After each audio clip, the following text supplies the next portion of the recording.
Non è cambiato nulla. L'Akragas vede la coppia di testa Ribera e Camarat a +5 nonostante la brutta figura col modesto Monreale. Le lacune emerse sabato scorso, dettate però dal post Ribera, impongono qualche riflessione. La dirigenza non ha il salame sugli occhi e qualcosa farà presto. Il calcio insegna che fino a quando c'è la matematica l'obiettivo può essere raggiunto, ma visto lo scossone della prima di ritorno bisogna fare in fretta per non smentire il programma di inizio stagione. È aperto il mercato degli svincolati e la dirigenza biancazzurra deve valutare nel prendere eventuali decisioni. Dopo lo scivolone di Favara occorre resettare tutto e ripartire, anche perché le concomitanti sconfitte a Ribera ed Alcamo hanno reso estremamente avvincente la lotta per il comando con 5 formazioni, compresa l'Akragas, nel giro di 7 punti. Se guardiamo avanti a 14 giornate dalla conclusione e con 42 punti ancora a disposizione, appare del tutto immotivato lo sconforto. Certo, la sconfitta, per come è maturata, non ha fatto bene, ma non bisogna minimamente pensare che siamo ad un passo dalla crisi, anche se il classico campanello d'allarme è suonato e non bisogna sottovalutare la portata e lo stop interno, soprattutto in prospettiva e in attesa di un derby, quello contro i Gemini, che si preannuncia da ultima spiaggia.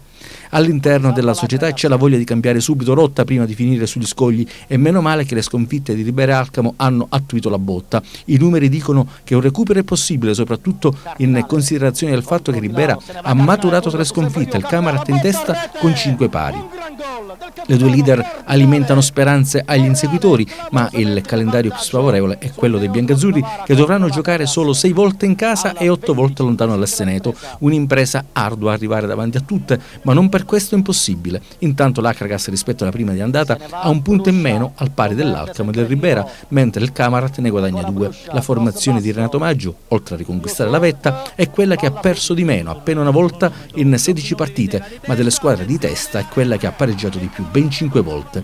Resta quella Ribera la migliore difesa del girone, anche se nelle ultime 3 giornate ha subito 3 reti, mentre l'attacco più prolifico è del Campofranco con 32 realizzazioni con una media di 2 gol a partita. Il tiro di Galluzzo traversa e il gol di Calvaruso a corsa di distanza.